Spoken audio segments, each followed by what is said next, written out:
Obrigado por se juntar à nova igreja. Nós amamos ouvir a respeito do que Deus tem feito através desse ministério. Conte-nos a sua história mandando um e-mail para contato@novaig.com.br. Se você deseja contribuir financeiramente com esse trabalho, para que possamos alcançar mais e mais vidas, faça uma doação em novaig.com.br/doe. E não deixe de conferir a nossa loja online. Lá você encontra produtos da Nova que certamente irão abençoar a sua vida. Visite-nos em novaig.com.br/loja. Esperamos que essa mensagem te abençoe. Eu quero falar para você sobre bases para uma vida vitoriosa. Bases para uma vida vitoriosa. Quanto maior o prédio que você queira construir, quanto maior for a edificação que alguém queira construir, mais profunda e mais sólida tem que ser a base.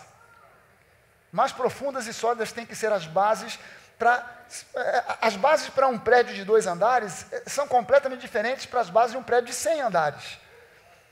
Essa semana eu vi uma notícia de um prédio, praticamente um prédio construído numa comunidade, acho que na Bahia, se não me engano, resolveram fazer um 4º andar. Primeiro fizeram o térreo, aí colocaram mais um andar, depois mais um segundo, mais um terceiro. Quando foram construir o 4º, a estrutura não aguentou e despencou tudo. Morreu gente, uma tragédia do tamanho de um bonde. Por quê? Porque é preciso para construir um prédio. Quanto mais alto quanto maior é a edificação, mais base precisa. E Deus quer construir algo grandioso na sua vida. Amém? Então você precisa de uma base forte. Eu quero falar para você de bases para uma vida vitoriosa. Romanos capítulo 8, no versículo 28 até o versículo 39 diz: sabemos que todas as coisas cooperam para o bem daqueles que amam a Deus, daqueles que são chamados segundo o seu propósito. Levante uma das suas mãos e diga isso: eu fui chamado por Deus. Você não está aqui por um acaso. Deus tem um chamado na sua vida. A gente, quando na igreja fala sobre chamado, a gente só pensa em pastor, a gente só pensa em ministério, a gente só pensa em púlpito, mas na verdade cada um de nós aqui foi chamado por Deus. E diz aqui que nós sabemos, não é que a gente acha, não é uma especulação, não é uma opinião, a gente sabe que todas as coisas cooperam para o bem daqueles que amam a Deus, ou pelo menos a gente deveria saber que todas as coisas cooperam para o bem daqueles que amam a Deus, daqueles que são chamados segundo o seu propósito. A sua vida tem propósito. Você foi chamado com um propósito. Você não foi chamado por um acaso. Você não foi chamado simplesmente para mais um no meio do bolo. Não, você foi chamado com um propósito. Porque aos que de antemão conheceu, também os predestinou para serem conformes ou conformados à imagem do seu Filho, a fim de que ele seja o primogênito entre muitos irmãos. E aos que predestinou, a esses também chamou. E aos que chamou, a esses também justificou. E aos que justificou, a esses também glorificou. Que diremos à vista dessas coisas? Se Deus é por nós, quem será contra nós? Aquele que não poupou o seu próprio filho, antes por todos nós o entregou, porventura não nos dará graciosamente com ele, ou junto com ele, todas as coisas? Quem intentará acusação contra os eleitos de Deus? É Deus quem os justifica. Quem os condenará?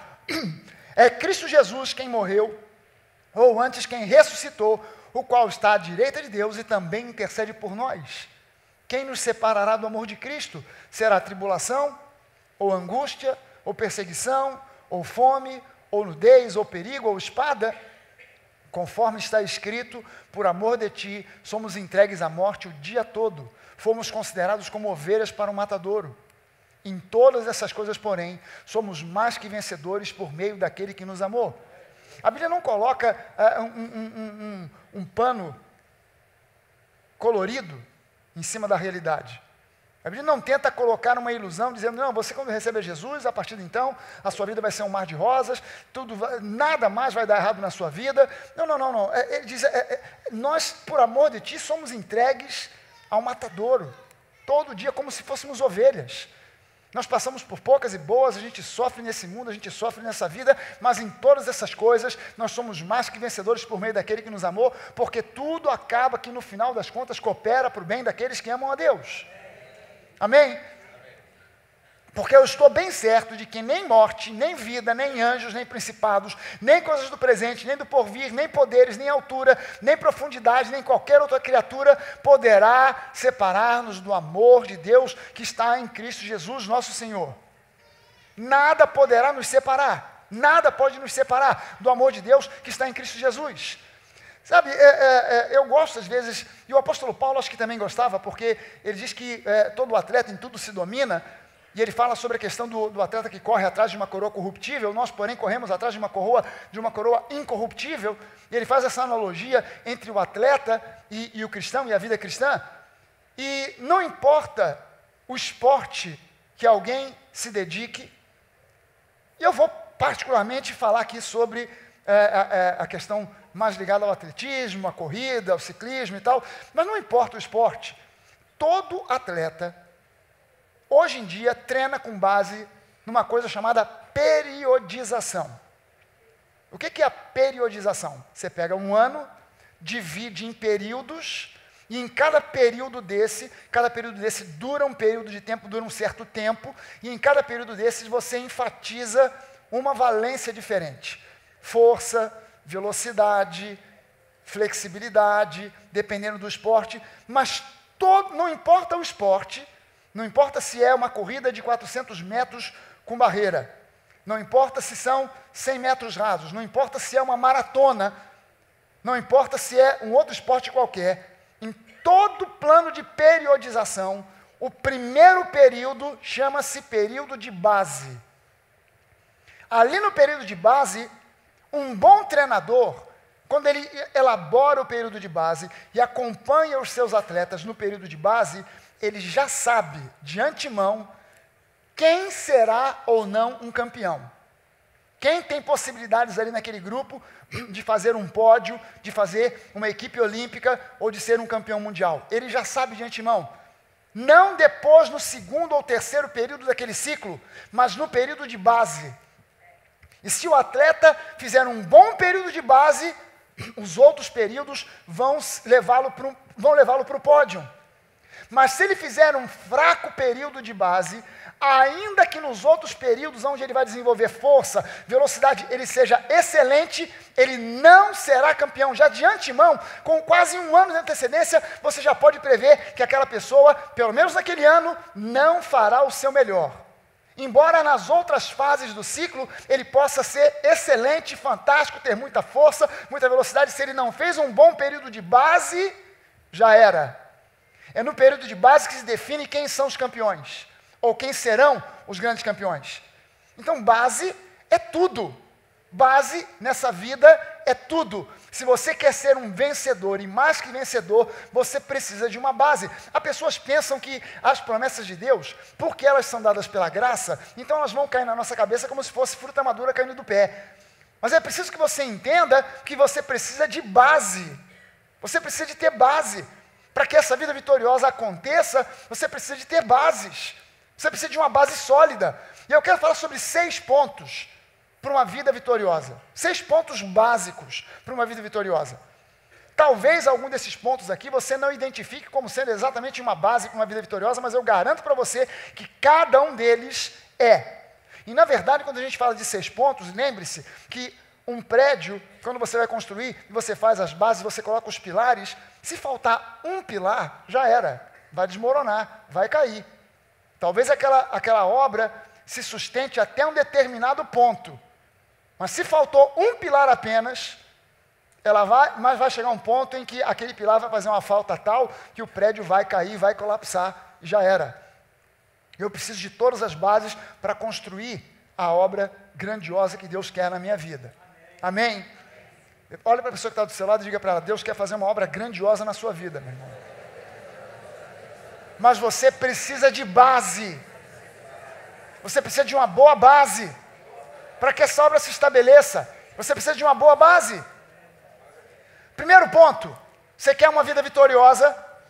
Dê prioridade a Deus e coloque o seu reino em primeiro lugar. Quando eu digo seu reino, não é o seu reino, é o reino dele, ok? Dê prioridade a Deus e coloque o seu reino em primeiro lugar. E eu falo isso porque em muitos lugares as pessoas estão buscando o seu próprio reino. E até em igrejas, há igrejas e pastores que estão buscando edificar o seu próprio reininho.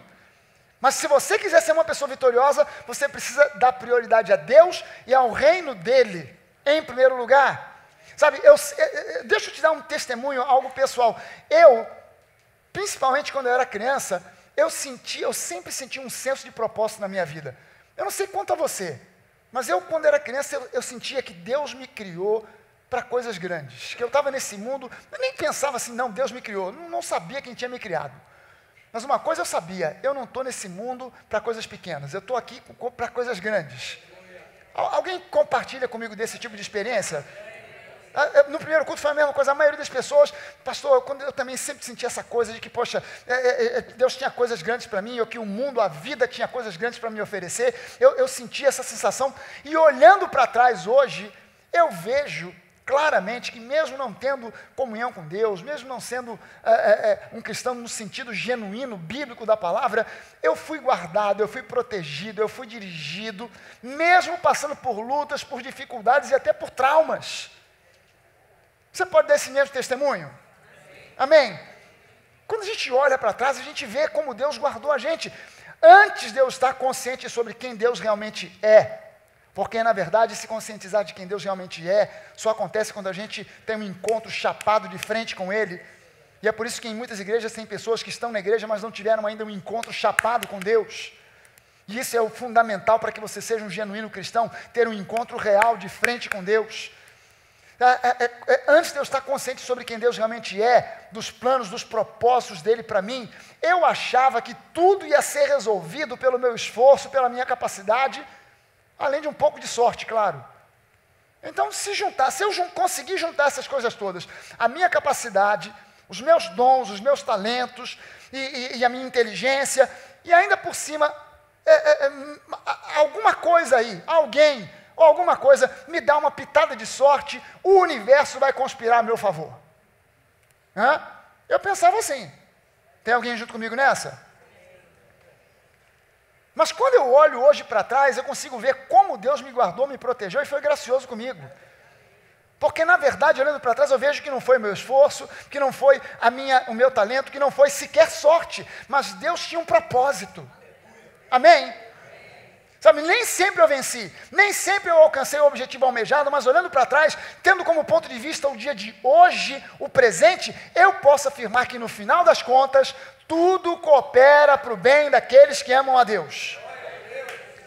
Sabe, somando tudo, noves fora, tudo coopera para o bem daqueles que amam a Deus. A gente nesse mundo passa por poucas e boas, a gente sofre, a gente passa por lutas, a gente nem sempre vence, às vezes a gente ganha, às vezes a gente perde, mas no final das contas, quando a gente chega no dia de hoje, depois que Deus entrou na minha vida, que Deus entrou na sua vida, que Jesus se tornou o Senhor da sua vida, você para e olha para trás. Se você não chegar a essa conclusão, meu irmão, você está com a sua visão espiritual obliterada.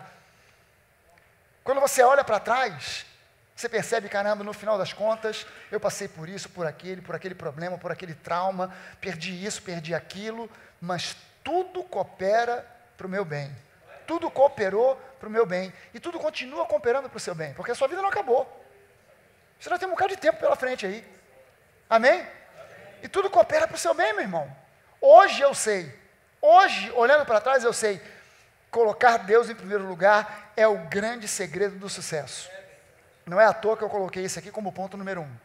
Hoje, eu estou plenamente consciente de que uma vida de sucesso, uma vida de bem-sucedida a longo prazo, não simplesmente em termos de grana, não simplesmente em termos materiais, mas uma vida bem-sucedida, porque quando eu falo para você de uma vida bem-sucedida, eu estou falando de uma vida que tem sucesso numa área de forma plena, e não numa área apenas. Não adianta você ter dinheiro que não acaba mais e não ter paz, e ter uma família destroçada, e ter um casamento ridiculamente péssimo, ter filhos que são por aí com a cabeça totalmente virada. Isso não é sucesso. Hoje eu sei que colocar a Deus em primeiro lugar é o grande segredo do sucesso. E colocar a Deus em primeiro lugar é fundamental. Então busque o reino de Deus em primeiro lugar. E buscar o reino de Deus em primeiro lugar, em termos práticos, significa servir. Vamos ser práticos, ok? Estou buscando o reino de Deus em primeiro lugar. O que você está fazendo? Estou lendo a Bíblia até os olhos bugalhar.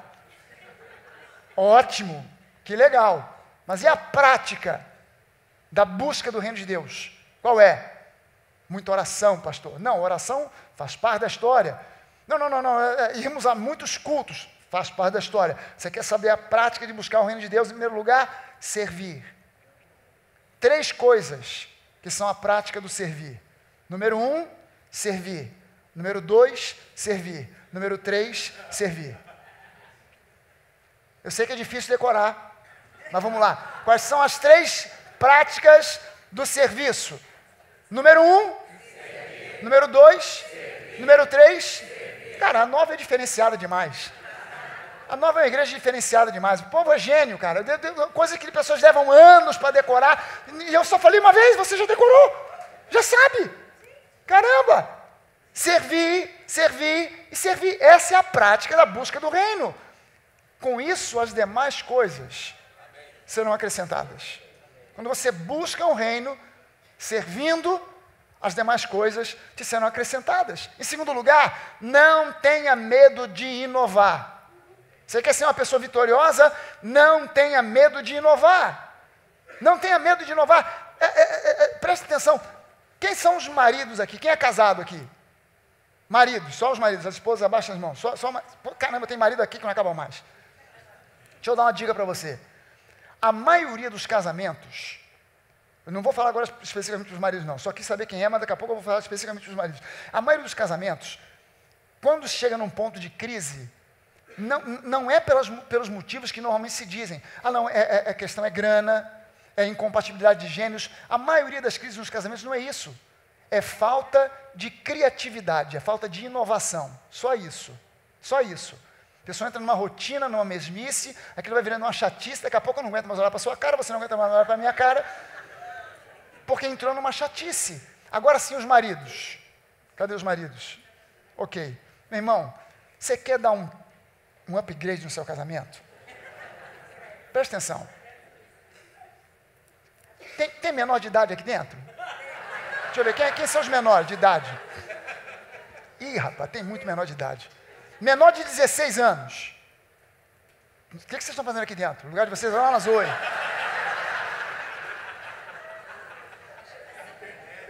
Mamãe, papai, tampa os ouvidos da criança aí, porque eu vou falar.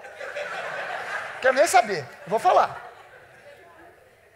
Meu irmão, você quer que o seu casamento dê um upgrade? Compre uma passagem para as Maldivas. Leva sua mulher para uma praia deserta e vai fazer amor com ela lá atrás das pedras, onde ninguém vê. Pastor, mas pode chegar alguém, mas isso é que é o legal. É o risco, é aquela coisa do...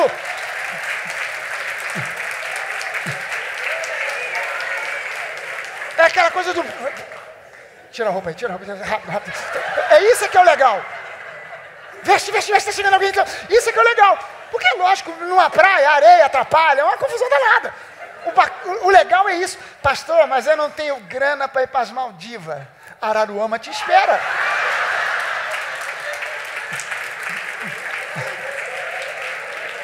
Sem problema. Deu uma melhorada? Vai para Búzios. Já deu um upgrade. Já fez um upgrade. Mas seja criativo, não tenha medo de inovar. A tendência do ser humano é sempre caminhar pelo caminho mais curto, é procurar o que seja mais confortável, o que dê menos trabalho. Só que a pergunta é, independente do grau de dificuldade que possa estar envolvido, o que desperta a sua paixão? O que você faria, não importa o preço, não importa a dificuldade, não importa o sacrifício.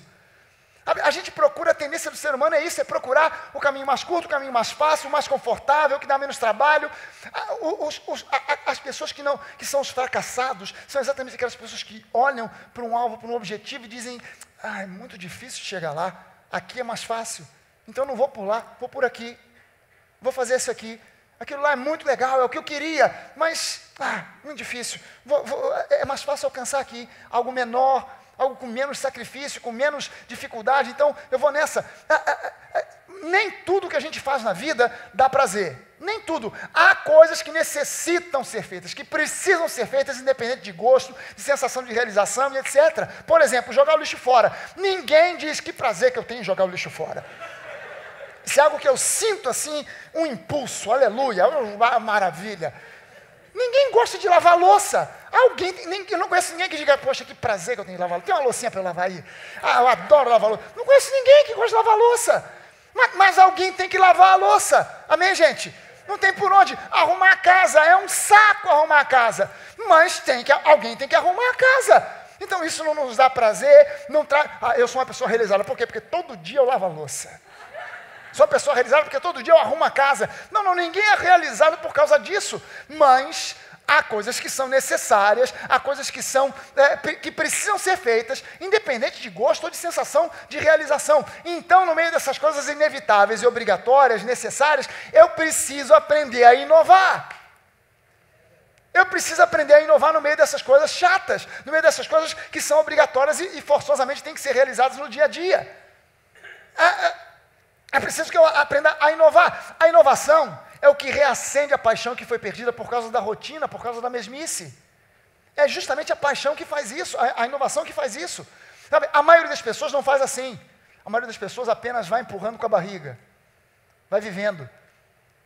A trilha sonora da vida da maioria das pessoas é: deixa a vida me levar, a vida leva eu.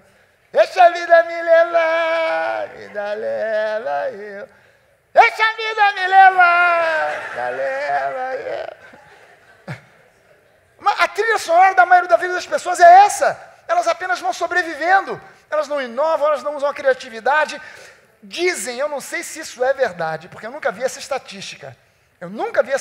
Para ser sincero, mas dizem que as estatísticas mostram que a maioria das pessoas não gosta da vida que tem, do trabalho que faz, que estão insatisfeitas com a sua vida presente. Eu não sei se realmente isso é verdade, mas que dizem, isso aí é dado em tudo quanto é palestra por aí, de autoajuda, sei lá mais o quê, de que a maioria das pessoas está insatisfeita com a vida que tem.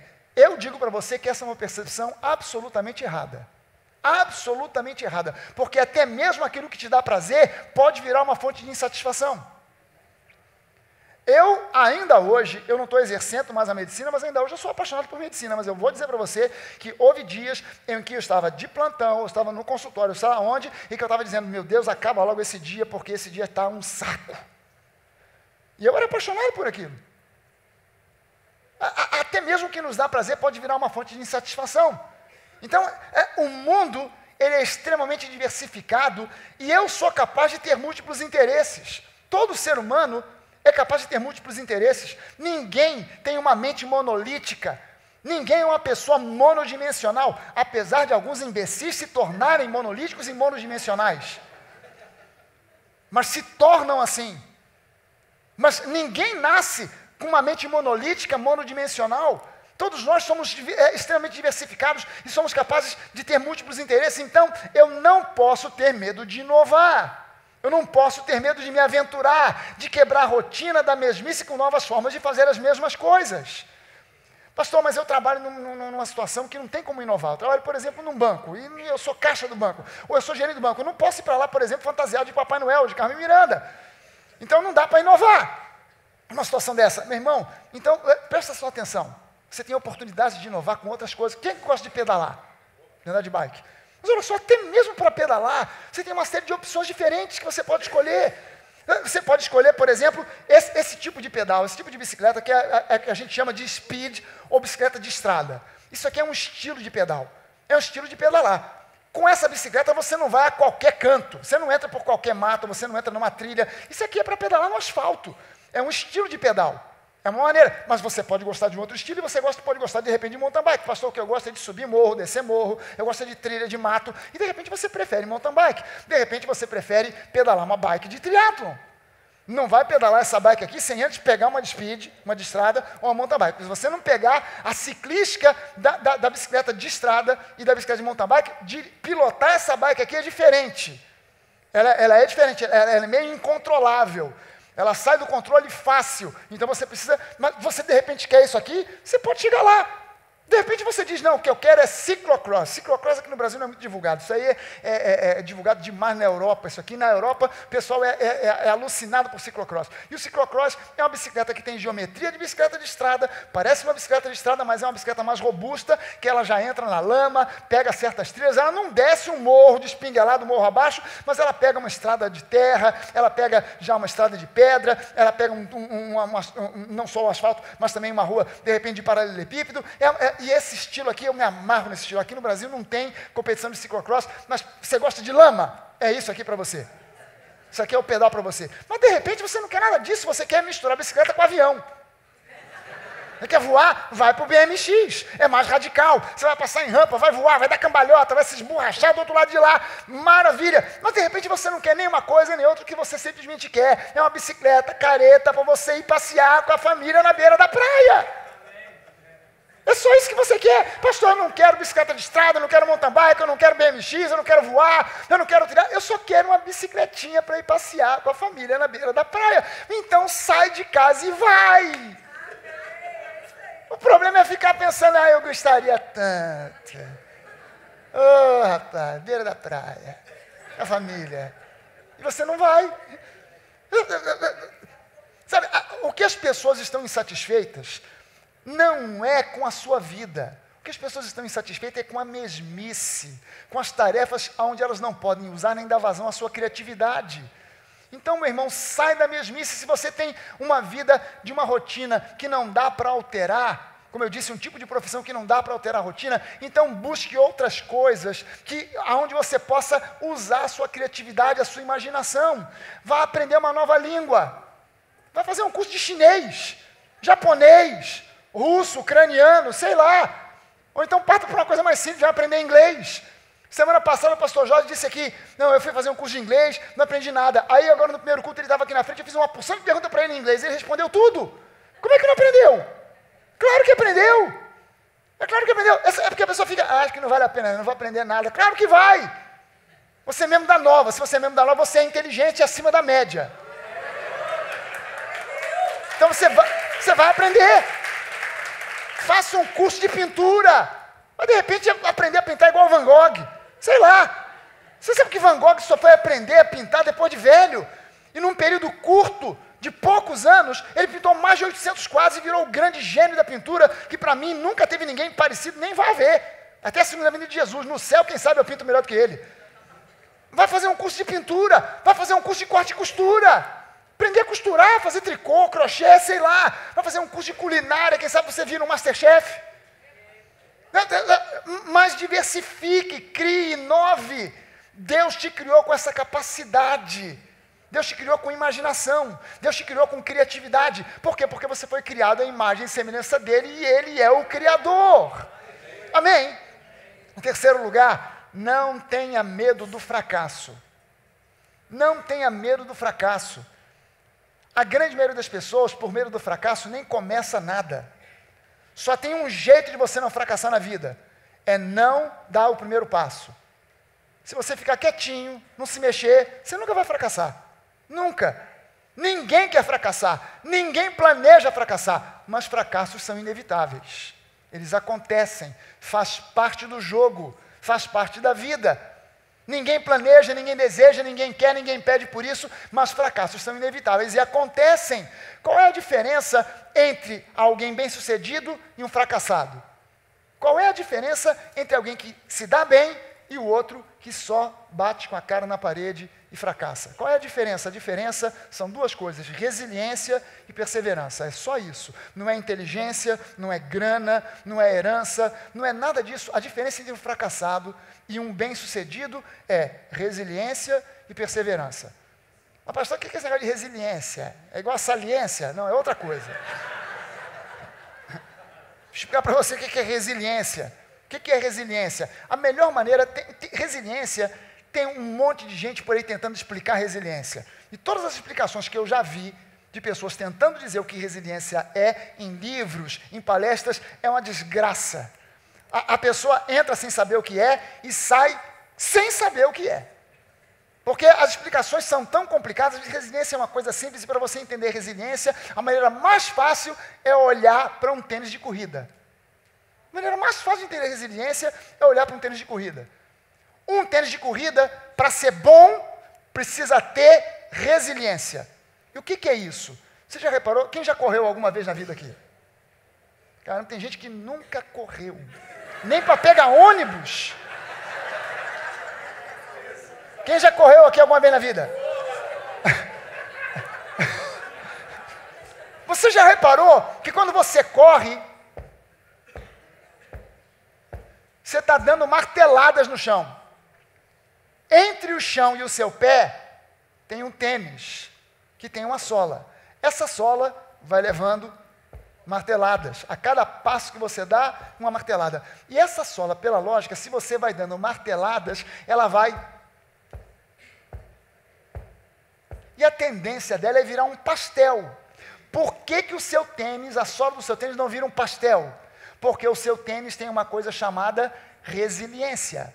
Ou seja, você não percebe, mas quando você sai para dar aquela corrida de 10 quilômetros, que todo mundo aqui faz isso, quando você chega em casa, você não percebe isso, mas aquele tênis que você levou para correr, ele diminuiu de tamanho. A sola dele diminui, porque você foi correndo, dando marteladas e impacto, ela diminuiu. Você não vê, porque é uma diminuição imperceptível. Se esse tênis não tivesse resiliência, ao longo do tempo ele ia virar um pastel. Mas como ele é um tênis de boa qualidade, ele tem resiliência. Então, durante a noite, enquanto você está dormindo, aquela sola vai voltando ao estado anterior.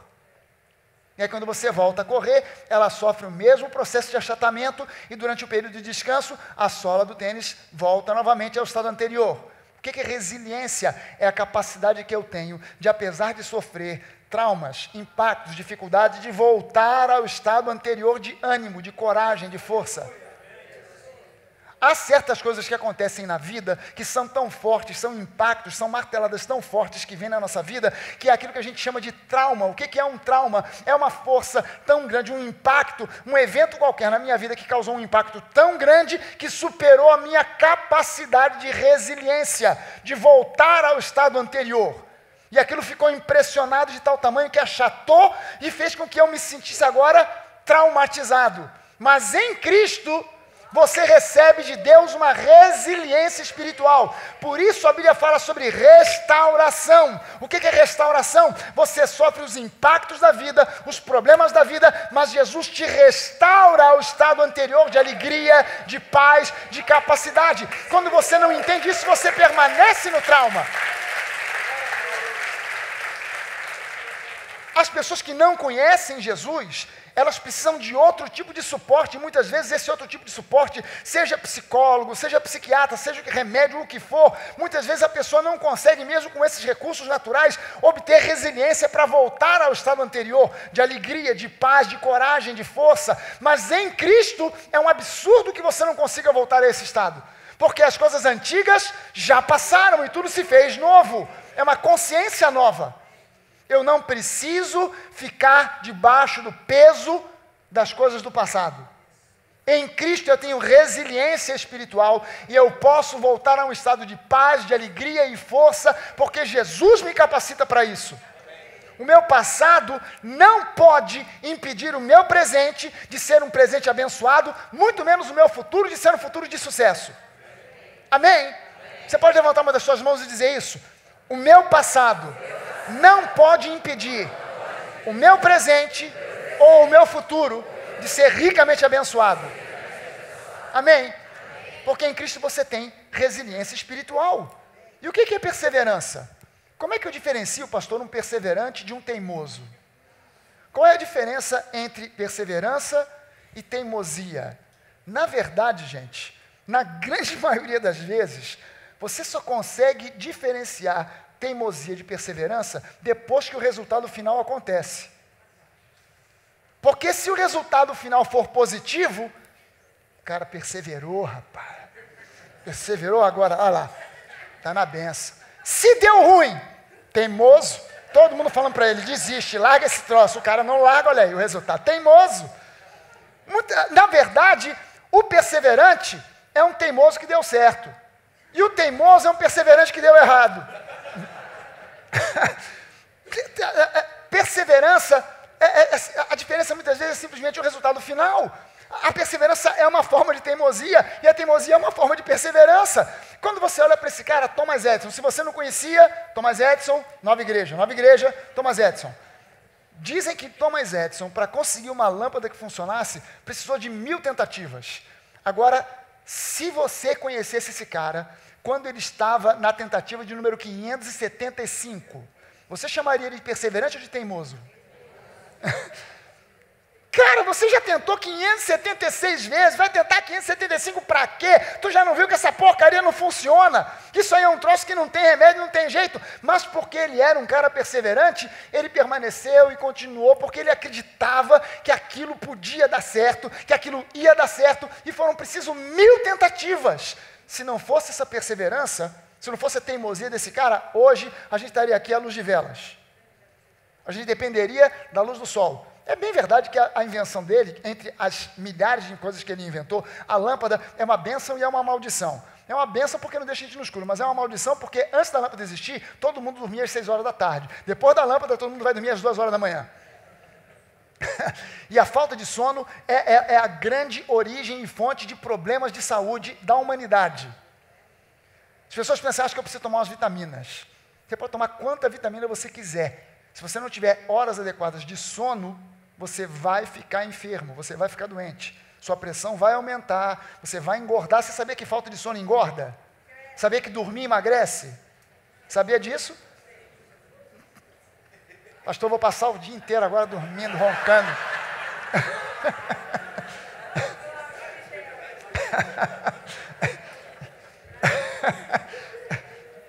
A cruz parecia o fim, o grande fracasso do ministério de Jesus.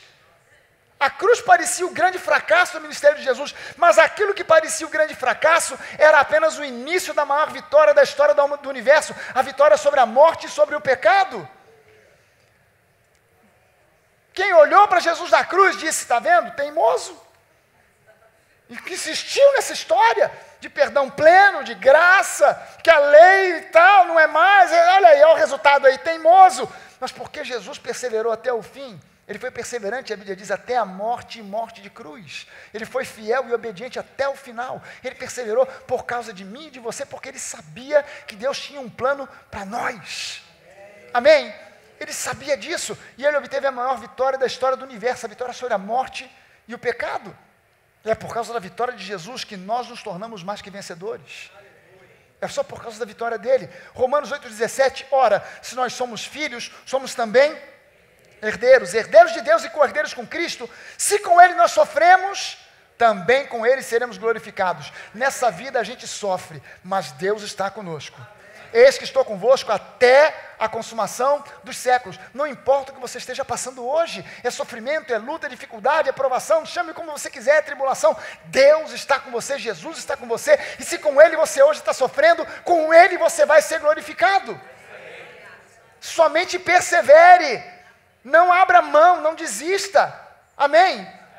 Ainda que te chamem de teimoso ou de teimosa. Em quarto lugar, não tenha medo de sonhar.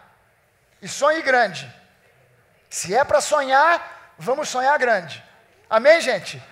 Não tenha medo de sonhar. Jeremias 29:11, eu é que sei que pensamentos, que planos, que sonhos, que intenções eu tenho a vosso respeito, diz o Senhor. E são pensamentos, são planos, são sonhos, são intenções de paz. Shalom. Paz por dentro, paz por fora, prosperidade, família abençoada, vida abundante, são planos de paz e não de mal, para dar a vocês o fim que vocês desejam, para dar a vocês aquilo que vocês têm sonhado. Apenas lembre-se que sonhos sem alvos, sem metas, são fonte de frustração. A grande maioria das pessoas sonha pequeno ou sequer sonha qualquer coisa por causa exatamente da falta de objetivos. Esses são os famosos sonhadores. Ah, o fulano é um sonhador. Por quê? Porque ele vive projetando coisas grandiosas, mas nunca põe a mão na massa. Ele nunca tem um plano, um objetivo, e não estabelece metas para chegar a esse objetivo. Ele simplesmente sonha. Sonho sem metas, sem objetivos, é fonte de frustração. Amém, gente? E eu preciso então saber que eu preciso e posso sonhar. Ser crente não significa que eu não posso mais sonhar. Eu preciso e devo, e Deus me convida a sonhar, porque Ele diz, eu é que sei os planos que eu tenho a vosso respeito, e são planos para dar a vocês o futuro que vocês sonham, que vocês desejam. Então eu preciso sonhar, mas eu preciso lembrar que sonhos precisam ser embasados por alvos e por metas. Eu preciso ter alvos e metas. Eu preciso ter um alvo onde eu quero chegar, e metas para chegar lá, um passo de cada vez, um degrau de cada vez. Amém? Eu preciso disso, eu preciso de alvos e metas. Metas precisam de ser embasadas por disciplina e consistência. Sem disciplina e sem consistência não adianta eu ter alvos e metas. Eu preciso de disciplina e de consistência para cumprir aquelas metas até chegar ao alvo, para ver o meu sonho concretizado. Você quer ver uma coisa? Quem é aqui que já participou de alguma prova esportiva, de corrida de rua e tal, alguma vez na vida? Poxa, tem um bom número de pessoas. Olha só, Igor, vem cá. Cadê o microfone para o Igor aqui? Está ali. Chega aqui, Igor. Ô, Igor, você, há alguns anos atrás, começou a treinar triatlon. Triatlon. Você, quando começou, tinha algum alvo, alguma meta? Sim. Qual era o teu alvo? Ironman. Chegar no Ironman. Você já competiu no Ironman? Não. Ainda não. Estou no caminho. Então, está no caminho. Você está correndo atrás. Você se lembra da tua primeira prova? Lembro. A primeira competição que você participou? Eu lembro. Você chegou para mim, começou a treinar, tal, arrumou bicicleta, começou a nadar, começou a correr, de repente você chegou para mim e falou assim, pastor, me inscrevi no campeonato estadual. Não foi isso? Sei. Foi participar da primeira prova. Já era aqui na beira da praia? Glória. Ainda era lá na Glória. Ainda pegou o tempo lá do elevado? Peguei água suja lá. Te pergunto o seguinte, você, quando começou a treinar, o teu alvo não era o estadual. Não, o teu alvo era o Ironman. Ironman. Mas você entendeu, alguém te explicou, ou eu, ou alguém, um treinador, alguém chegou para você e disse, Igor, o melhor caminho é você ir um passo de cada vez. Exatamente. Então, a tua primeira prova foi o quê? Foi um short triatlon. Short triatlon, é a menor distância. Triatlon curto. Chamado triatlon curto. Por quê? Porque você estava começando a treinar há pouco tempo, então não adiantava já de cara ir para o Ironman. Sem chance. Quem faz isso é maluco. Quem? Pastor Fragalho. Eu fiz o caminho inverso, comecei pelo Ironman, eu não manjava bolhufa, não sabia nada, então comecei pelo Ironman, que é totalmente errado. Você começa pelo mais curto e vai até chegar ao nível do Ironman. Aí você pegou e participou do Short Triathlon. Qual era a tua meta nesse primeiro Short Triathlon? Chegar vivo no final dessa. Chegar vivo no final. Cara, você não começou pensando assim, vou ganhar a prova? Não, não. Você não pensou numa medalha, não pensou em pódio? Não. Por quê? Terminar essa primeiro. Eu quero chegar vivo no final, eu quero completar. Isso aí. Esse era o alvo dele para aquela prova. Completar a prova, porque ele sabia que ainda não era o tempo, não era o momento de fazer pódio. Sabia que não era o tempo de fazer medalha de ouro, de prata ou de bronze. Era um tempo ainda para simplesmente completar a prova. Agora, me diz uma coisa, você já treinou sem ter uma prova no calendário? Sim. Treinar assim, não estou treinando para quê? Nada. Para treinar. Para não... Mantém forma. E aí? Ruim. Ruim demais, né? Muito. Você sai para correr, acho que eu vou correr uns 10.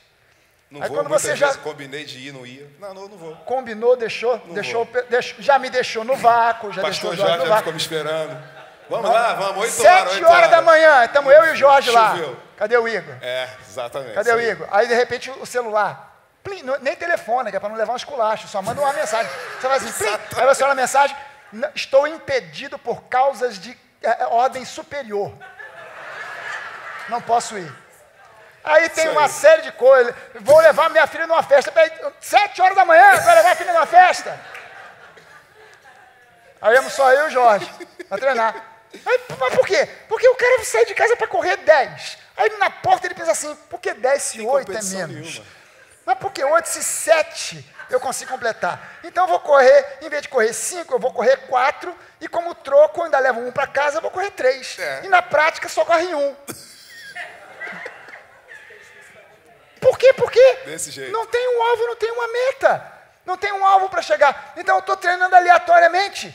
e você não chega em lugar nenhum. É a mesma coisa com quem sonha sem estabelecer alvos e metas. Quando você estabelece, meu alvo é o Ironman, não dá para eu começar com o Ironman. O meu alvo é ser um empresário de uma multinacional, mas não dá para começar com uma multinacional, mas dá para começar com uma empresa de bairro, dá para começar com uma pequena empresa de família. Eu sonho de espalhar pastel de queijo pelo mundo inteiro. Não dá para começar espalhando pastel de queijo, exportando para todo mundo, mas dá para começar com uma barraquinha na porta de casa. Hã? Obrigado, Igor. Dá para começar com uma barraquinha na porta de casa. Quando você começa a colocar alvos e metas que são alcançáveis. Se ele sonhasse com um Ironman de cara, isso não seria realizável. Mas um short triathlon, para ele, era realizável. Mas o sonho dele não era só aquilo, é chegar mais além. O sonho continua, a meta continua, o alvo continua. Então, passo a passo, um pouquinho de cada vez. Amém, gente? Mas isso precisa de disciplina e consistência.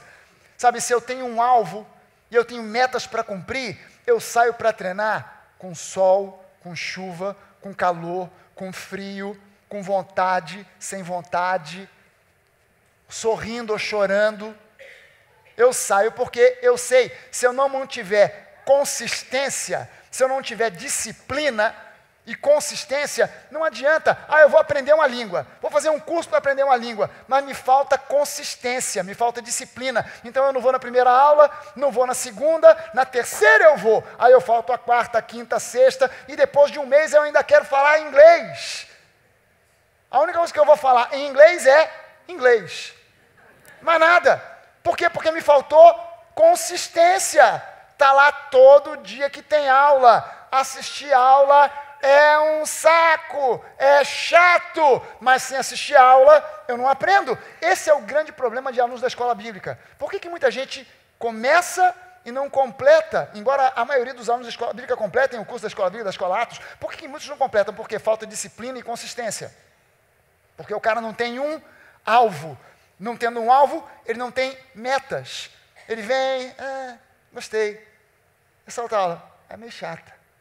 E a outra? A outra também é legal. E na semana que vem? Acho que eu não vou. Aí quando o camarada é reprovado por falta, que absurdo, Igor! Que absurdo, onde é que já se viu? Foi reprovado? Onde está o amor? Onde está o amor? Onde está a graça? Aí a gente pergunta para o cara de volta, onde estão as suas presenças? Onde está a leitura do livro? Onde é que estão as provas feitas? Mas é pela graça, pastor. Vocês aqui estão implementando, é pela lei, vocês falam da graça, mas na hora é a lei.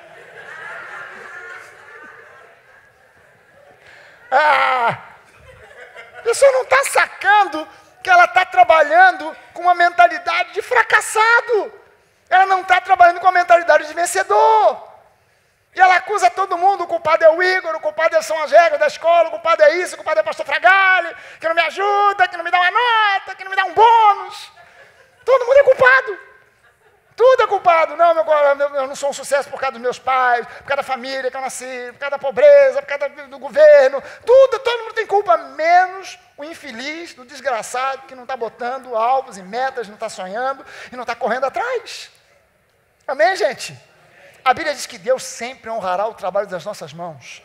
Então, quando você aplica disciplina, quando você coloca metas, alvos, quando você coloca consistência, Deus honra e te leva para o lugar de vitória. Amém, gente? Em quinto lugar, seja uma pessoa generosa. Engraçado que essa mensagem, conforme vai se aprofundando, o pessoal vai dizendo menos amém. Quando chega nesse ponto aqui, é um silêncio mortal. Seja uma pessoa generosa. Você quer ser uma pessoa vitoriosa, você tem que ser uma pessoa generosa.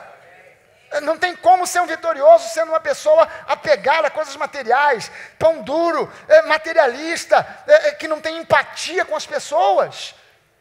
Sabe, o caminho mais excelente, segundo o apóstolo Paulo, é o amor. Lá em 1 Coríntios 13, o apóstolo Paulo fala isso para nós. E a generosidade é uma forma de expressão do amor. Uma das maneiras de expressar amor é através da generosidade. Sabe, as pessoas mais infelizes são justamente aquelas que são tão apegadas aos bens materiais que não conseguem compartilhar nada com ninguém. Nada. Nada. Material ou imaterial. Não conseguem compartilhar nada com ninguém. Não sei se você já assistiu a esse filme, ou você leu o livro, Um Conto de Natal, do Charles Dickens, que é um conto de Natal, mas eu aproveitei que a gente já está perto do Natal, eu já estou falando sobre Natal aqui. O personagem principal da história é esse homem aqui, mal encarado, Ebenezer Scrooge. E o Scrooge se tornou o protótipo, ou o estereótipo do Sovina. E ele, na verdade, é o personagem que inspirou o Walt Disney a criar, o pessoal da Disney a criar o Tio Patinhas.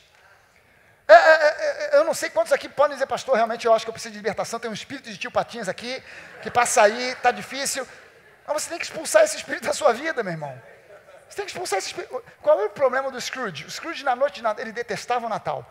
E na noite de Natal, numa noite de Natal, ele detestava o Natal e ele recebe uma visão dividida em 3 partes. Uma dos natais passados, o Natal presente e o Natal do futuro. E quando ele vê o Natal passado, ele vê que quando ele era criança, jovem e adolescente, ele amava o Natal, ele amava as pessoas, ele começa a ver como ele era amável, como ele era simpático, como ele gostava das pessoas, como as pessoas gostavam dele, e depois ele vai vendo como ele foi se tornando uma pessoa amarga, intratável, difícil, que passou a detestar o Natal e passou a se isolar. Aí esse homem olha para o Natal presente e ele vê que ele tinha um funcionário que ganhava, ele tinha um único funcionário, que ganhava extremamente pouco, que era extremamente pobre, mas tinha uma família unida e ele era extremamente feliz, mesmo tendo um filho que era inclusive aleijado de uma perna. Mas ele tratava esse filho com carinho, tratava a família com carinho e ele era extremamente feliz, sorridente, mesmo ganhando pouco ou ganhando quase nada. Depois ele olha para o Natal futuro e ele vê que o futuro dele é uma morte solitária, sem ninguém cuidando, olhando ou até mesmo indo ao seu enterro. Essa experiência mudou a vida do Scrooge. E no final do conto, ele se torna uma pessoa simpática, alegre, e cuida desse filho, desse funcionário que tinha um problema de uma perna, ele passa a cuidar desse garoto como se fosse o seu próprio filho. Ele tem uma mudança, uma experiência de mudança de vida. É claro que a mudança que nós precisamos na nossa vida não é uma visão de natais passados, presentes e futuros. O que nós precisamos é de uma experiência chapada de frente com Deus. E entenda, o nosso Deus, é por isso que a Bíblia diz que o nosso Deus é o Deus vivo. Por que ele é um Deus vivo? Porque ele não é um Deus teórico, é um Deus de coisas práticas. E é por isso que eu estou trazendo para você uma mensagem de coisas práticas, de coisas para serem praticadas. Lembre-se que os melhores vinhos e os melhores pratos só são apreciados no seu pleno potencial quando são compartilhados. Quem é que prepara um prato gourmet, um filé mignon, com toda uma coisa especial, com arroz negro, e tal importado da Ucrânia, colhido na primavera, por freiras suíças, com luvas de pelica?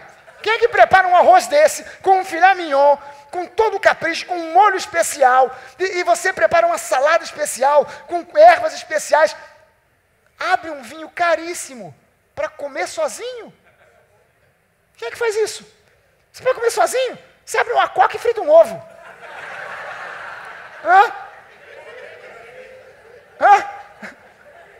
Você prepara uma refeição dessa, abre o melhor vinho para compartilhar no mínimo com uma outra pessoa. Mas quando você tem uma mesa com 5, 10, 15 pessoas, com quem você pode compartilhar o melhor vinho, você pode compartilhar aquele prato, isso é o que dá prazer. Nem é tanto a comida, nem é tanto a comida em si. Porque quando você está ali para compartilhar, ainda que uma coisa ou outra esteja meio salgada, todo mundo bota, que maravilha, está uma delícia, está meio salgado, mas me dá o vinho que o vinho cobre tudo. Os melhores vinhos e os melhores pratos só são apreciados no seu pleno potencial quando são compartilhados. Por exemplo, faça um inventário do seu armário e tome uma decisão séria. Eu não vou guardar, aquilo que eu não uso está em bom estado, eu não vou ficar guardando para usar no dia do arrebatamento. Porque tem uns crentes que parecem que são assim, cara. Está guardando as coisas, não é para o dia do arrebatamento, no dia seguinte da vida de Jesus eu vou usar. Isso aqui não vai nada. Aquilo que está no seu armário que você não usa, já tem 3 meses, 6 meses, 1 ano, você nunca mais vai usar. Está em bom estado? Pega e doa para alguém. Sabe, a gente quando faz o Nova Off aqui, tem gente que traz uns sapatos que eu vou te contar. Está com a sola furada, a camisa toda rasgada, toda furada. É claro que aquela bodega você ia dar para alguém. No mínimo para o lixo. Mas você sabe o que tem valor? É quando você olha e fala assim, caramba, essa peça aqui, eu não estou usando, ela está em bom estado, ela está legal, eu vou dar isso aqui para alguém, eu vou abençoar a vida de alguém. Não vou ficar guardando isso aqui para a segunda vinda de Jesus. No céu não vou usar essa roupa. Não vai ser isso aqui que eu vou usar, é outra coisa, é outra parada. Então eu preciso faça um propósito de ter pelo menos uma atitude de generosidade todo dia. Tem isso como um propósito de vida. Eu preciso ter uma atitude de generosidade que seja abrir a porta para alguém, de um carro ou de uma passagem, de algum lugar, que seja carregar uma sacola de compras para uma senhora idosa, que seja, de repente, dar uma moeda para um garoto na esquina. Mas eu quero ter uma atitude de generosidade todo dia. E o maior beneficiário dessa atitude de generosidade não é a pessoa, alvo da sua generosidade, mas é você mesmo. Jesus disse isso, que é mais bem-aventurado você dar do que receber. A gente fica preocupado, mas essa mentalidade do brasileiro é uma mentalidade de mendigo. É só receber, me dê, alguém me dê, porque alguém me deve alguma coisa, alguém tem que me dar alguma coisa. Afinal de contas, eu não tenho nada, não sou ninguém. A mentalidade brasileira é isso. Quando vem uma chuva e leva, perdi tudo. Mas peraí, você não tinha nada. Essa mentalidade de me dar, a gente pensa que o governo é responsável por dar tudo pra gente. O brasileiro foi criado nessa mentalidade. O Brasil é o país mais esquisito em termos de mentalidade política do mundo. Do mundo. Nós somos uma nação que se diz democrática, que se diz um país liberal. A maioria dos brasileiros tem uma mentalidade conservadora, mas na hora do vamos ver, a gente consegue implementar umas leis que são extremamente socialistas e até mesmo comunistas. E a gente pensa que o governo é responsável por dar tudo para a gente. O governo é responsável por me dar nada. Nada. O governo só é responsável por administrar essa bodega que ele não está fazendo. É exatamente o que ele não está fazendo. O Brasil é um estado extremamente controlador, só não controla a si mesmo. E esse é o grande problema. E todo mundo vive igual passarinho no ninho. Esperando vir uma... Sai do ninho! Sai do ninho! Você tem que entender essa mentalidade nova que tem que estar na nossa cabeça. Se a gente quer ser um país de primeiro mundo, chegar lá, a gente tem que sair do ninho. Parar com essa mentalidade de que faça um propósito, porque o mais beneficiado quando você é generoso não é a pessoa que foi alvo da sua generosidade, é você mesmo. É mais bem-aventurado dar do que receber. E, em sexto lugar, seja uma pessoa grata. Seja uma pessoa grata. Aprenda a ser uma pessoa grata. Seja grato pela graça de Deus que te favorece. Seja grato por Deus te perdoar todos os pecados. Seja grato por aquilo que você tem. Seja grato por aquilo que você ainda não tem. Seja grato pela sabedoria que você precisa e que Deus te dará a cada manhã, para aquele dia. Seja grato pela proteção de Deus. Você vive na cidade mais violenta do mundo na atualidade e você tem sido protegido. Seja grato a Deus pela proteção. Seja grato pelos pais. Seja grato pelos filhos, seja grato pelo amor, seja grato pela bondade de Deus e das pessoas que estão à sua volta. Seja grato pela paz que esse mundo não tem, mas você possui.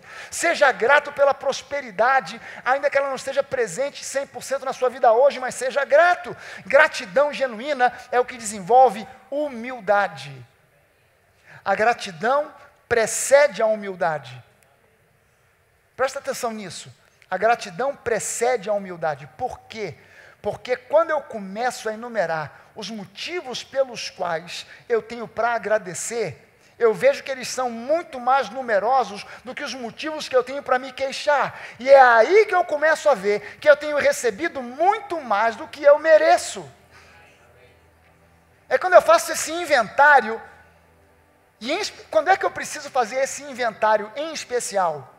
Eu preciso fazer esse inventário, em especial, quando o bichinho do ran-ran começa a fazer coceira dentro de mim, dizendo, se queixa, você tem direito. Você tem direito de se queixar. Afinal de contas, olha só o que você está vivendo. Olha só a situação que você está passando. Você está passando por uma situação familiar complicada. Você está passando por um período de divórcio, de separação. Você está passando por um período de perda. De repente alguém faleceu, alguém morreu. Você está passando por um período de falência financeira. Você está passando por um período difícil emocionalmente. Você foi abandonado, foi abandonada, foi desprezado. E você está passando por... Então você tem motivo para se queixar. Se queixe porque é bom desabafar. O encorajamento que você recebe é esse. Se queixa, e a gente começa a se queixar por tudo e por nada. Mas se você parar nesse momento para fazer um inventário dos motivos que você tem para agradecer, você vai perceber que a sua lista positiva é muito maior do que a sua lista negativa. Se você for honesto consigo mesmo, para ver a lista de coisas que você tem para agradecer, coisas simples, coisas pequenas às vezes, coisas que às vezes a gente não dá muita relevância, porque são justamente pequenas e discretas. Sabe que teve uma época na minha vida que eu estava agradecendo a Deus, sabe por quê? Por simplesmente conseguir voltar a assinar o meu nome. Eu sofri um acidente de bike, que eu quebrei os 2 punhos. Eu fiquei com os 2 punhos imobilizados durante um período grande, de uns 40 dias. Foram 3 meses. 3 meses com aquela imobilização. Quando eu tirei, eu não conseguia mais escrever. Eu pensei que eu ia ter que voltar para o pré-primário, para a escola da tia Cotinha, para voltar a fazer caligrafia e aprender a ler, aprender a escrever. Aprender a ler eu estou aprendendo até hoje. Eu ia ter que voltar a aprender a escrever. A assinatura não saía. Eu assino assim, ó. Mas eu tinha que quase que desenhar e ficava tudo tremido. Eu dizia, meu Deus. No dia que eu consegui fazer a assinatura sair de novo, eu falei, graças. O simples fato de assinar o nome. Ninguém dá graças a Deus por poder assinar o próprio nome. As coisas são pequenas e simples. Mas sabe quando você perde uma pequena coisa, aí você percebe, caramba, que diferença isso fazia na minha vida. Que diferença aquela pequena coisa faz às vezes na sua vida. Você ter aquela pequena coisa, alguém que de repente pode vir de noite e você está com frio e alguém te cobre. Você de repente está com fome, não sabe cozinhar. É o meu caso, aleluia. E vem alguém e prepara uma comida para você. Sabe, às vezes são coisas tão pequenas que a gente não está se tocando que aquilo ali merece uma palavra de gratidão da nossa parte. Mas quando você começa a enumerar genuinamente, honestamente, os fatores pelos quais você deve agradecer a Deus, você vai ver que essa lista é muito maior do que os motivos que você tem para se queixar da vida. São muito mais. Então, eu começo a perceber que eu tenho recebido muito mais do que aquilo que eu mereço. Isso tem nome, isso se chama graça. Deus é um Deus gracioso. E pela graça, Ele te dá muito mais do que você merece. Entenda de uma vez por todas, o que você tem hoje na sua vida não é fruto simplesmente do que você merece, do seu trabalho, do seu esforço, da sua inteligência, é fruto da graça, acima de tudo, da graça de Deus sobre você. E eu tenho uma boa notícia, Deus tem muito mais para te dar. Muito mais para te dar. O que você precisa? Colocar esses 6 pontos em prática. Lembre-se desses 6 pontos. Dê prioridade a Deus. Não tenha medo de inovar. Não tenha medo do fracasso. Não tenha medo de sonhar. Seja uma pessoa generosa. Seja uma pessoa grata. Isso tudo forma uma base em cima da qual você pode construir algo grandioso. Amém? E Deus tem planos de coisas grandiosas para você. Vamos ficar de pé.